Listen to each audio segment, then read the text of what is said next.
Hi, welcome to video 2 of 6. Today we're talking about water. We're thinking about hydration and what we can do to improve our state of hydration. Do we need to? Why is it important? And practically, what can we do about it? And as per last week when we were talking about sleep, I'll set you a little challenge as well to help you along the road to better hydration. So we know our bodies are majority water, and we know this is always quoted at us if you're watching Bear Grylls or somebody in some sort of survival show. You know, before they start drinking their own wee, we're reminded that in 3 to 4 days we'd be dead without water. We know that in these extreme situations, dehydration lowers our blood volume, which causes our blood pressure to plummet. When that gets dangerously low, then we're in trouble. But even relatively low states of dehydration, meaning when we're not that dehydrated, even that can show up as headaches, lethargy, constipation perhaps. And for those of you that do not experience these symptoms or anything else that you tie to the state of your hydration, we want to think about cellular function, you know, what's happening beneath us, beneath the surface of us rather. So even if superficially you're not picking up on symptoms related to your hydration, every one of our cells needs, you know, the optimal amount of hydration to function optimally. So start thinking about, could your hydration be affecting you in ways you haven't thought of? Like, could your joints be moving better? Could you regulate temperature better? Could you detoxify more effectively? You know, in terms of things that we can see, could your skin look better, for example? And if you're sat there still thinking, yeah, but I never feel thirsty, you know, I never want to take a drink, then ask yourself, could you be mistaking thirst for hunger? You know, particularly a sort of craving for sugar, perhaps. Because often a lack of fluid intake can make it difficult for our bodies to metabolize glycogen, which is the stored form of glucose, which is sugar in its simplest form. So it comes into the body as sugar, turns into glucose, gets then stored as glycogen in our muscles, in our liver. That process of our body then kind of freeing up that stored energy again for ourselves to use. That's the metabolization of glycogen. We need water for that.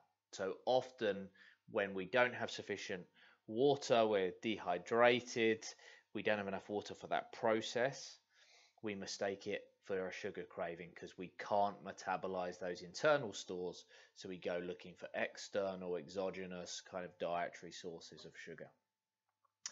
So when you get a bit low and you feel you're in need of an energy boost, try having some water first, seeing if that solves the problem.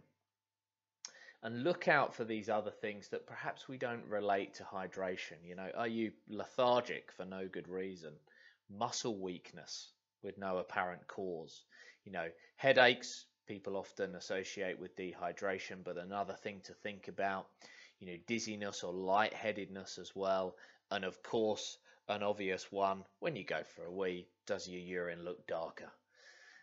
Is it darker than a kind of light straw color? If so, there could be a hydration issue at play.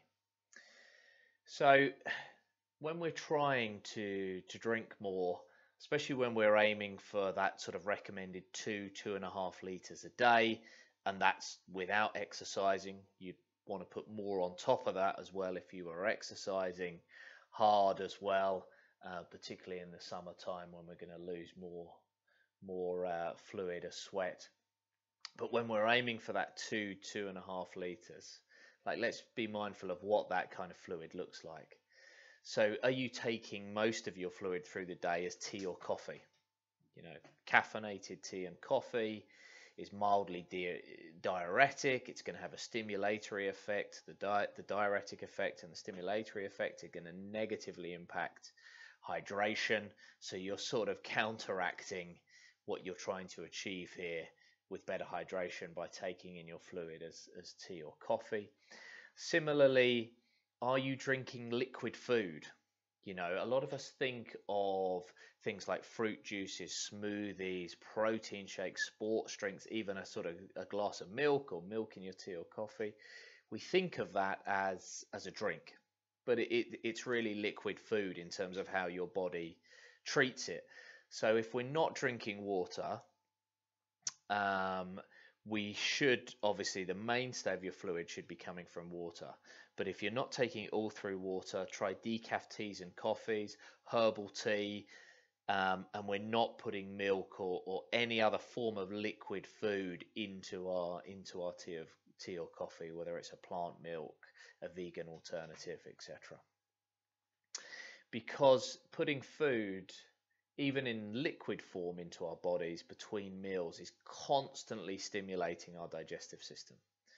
It's impairing our digestive system because we don't give it a break and give it time to do what it needs to do, but it's also drawing energy away from crucial stages of rest and repair, where we're kind of repairing, regenerating, the body's disposing of old dead cells, generating new ones.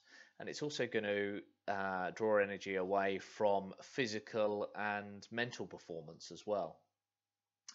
Indeed, there's growing evidence that many disease states are accompanied by these chronic elevations in sympathetic nerve activity. Now, sympathetic nerve activity is not sympathetic. It's an ironic scientific term because it isn't sympathetic at all. It's the opposite of that. When we're in sympathetic state, that's a state of high anxiety, that fight or flight state at its most extreme form. And when we're in that state, we're not in that rest and digest regenerative state that we need for immune function and every other bodily system to kind of function optimally and work for us as well as they possibly can, hence the relation to chronic disease. We'll talk a bit more about meal timing and frequency and snacking and liquid food and how many meals a day and how many hours between them, etc. and so on, to try to get that optimal balance between obviously fueling our body, putting in nutritious medicinal food, but also giving our bodies a break for our digestive system to function optimally, and everything else that flows on from that as a consequence. We're going to talk about that a bit more in week 4. So let's get back to hydration today. And let's start thinking about the practicalities, right? So, okay, you know you should drink more water, or more fluid rather, and you know that most of that should be water, and it shouldn't include caffeinated drinks, it shouldn't include liquid food. Okay, practically what can we do? Well, first and foremost, obviously, just drink more fluid. Secondly, of the fluids that you're drinking, think about replacing them with water. You know, so how many of those cups of tea or coffee could become decaf or herbal, first of all? And then secondly, how many of the cups of tea or coffee that are decaf or herbal could be replaced for a glass of water? So we're gradually kind of moving away from a sort of hot drink or a sweet sugary drink kind of focused hydration into having more mineral water. That's all well and good. How do you remember? I think these bottles now that have the markers on the side, especially with time reminders as well, are a great thing to have. Keep on your desk, keep by your bedside, keep by your side where you're sat watching TV in the lounge. You know, you've got a constant reminder then of how much you've drunk and how much you're aiming to drink over the next period of time. So having a bottle and keeping that with you, taking it out with you for the day, having it in the car is great.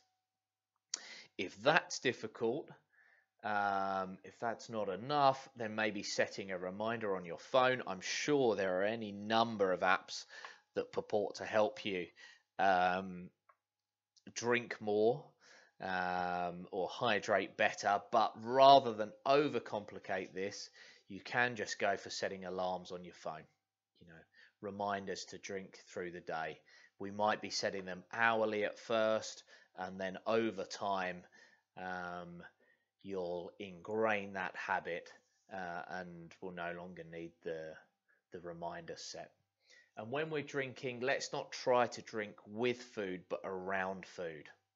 So it's easy to forget to drink between breakfast and lunch, and then get to lunch and think, oh my God, I'm going to be dehydrated. I better drink half a litre of water before I eat, half a litre of water after I eat. Unfortunately, that's going to impair our digestive system. It's going to lower our stomach acid, which is going to negatively affect how well we digest protein, minerals like zinc and iron in the stomach, things like that. Don't need to worry too much about what it's doing. Just try to think about taking your water around and not with food. Try not to drink with your meals at all. Not water, not coffee, not wine, not anything. You know, have it around but not with. So your challenge for this week is, we're aiming ultimately for 2.5 litres, but for those of you who find even, you know, drinking half a litre of mineral water a real challenge, let's start aiming for 1.5 litres a day. That can include herbal tea. So what does that look like, or how might that sketch out across the day? Well, first of all, let's start the day right. We expire about half a litre of water overnight just through water vapor that we're breathing out in our sleep. So the first thing we want to do before we reach for coffee, before we reach for tea, before we have our breakfast, is start to replace some of that lost water. So try to get 250 millilitres, which is a large glass or mug of water or herbal tea, something in you immediately at the start of the day. Then if you could get another 2 of those large glasses or mugs, so half a litre between breakfast and lunch, again not with the food but between food, and do that same thing in the afternoon, another half a litre between lunch and dinner. Then after dinner we would have another glass, large glass or mug, another 250 millilitres, and you've got to 1.5 litres across the day without too much trouble. 6 large glasses or mugs of water or herbal tea, and you're already in a much better place than you were with your hydration. And we can add to that over time as you get more comfortable, but that would be a fantastic start. In terms of challenges, remember last week with sleep you were looking at what you could do at either end of the day, what you could do at the beginning of the day or the end of the day to improve your sleep. I said start easy. It was week 1. Go for the lowest hanging fruit. If morning is easier than evening or vice versa, start there. Hopefully you've done that and you've started to embed some change there around sleep habits and patterns. Now I want you to go back and think about the other end of the day, what you could do to improve. So now we're trying to improve sleep. We've made some improvements. We're going to make further improvements on sleep, and now we're adding in hydration. And then next week when we come back, we're going to start to talk about anti-nutrients. So the things we put in our body that diminish us. And then in week 4, we're going to talk about meal frequency and timing that I touched upon today. We'll worry about weeks 5 and 6 when we get there. As ever, put your questions in the comments below the video. I'd be delighted to answer them, and update me if you're doing these challenges, if you're not doing these challenges, if there's value here, if there isn't value here. I want to hear from you. I want that feedback, so let me know. Enjoy.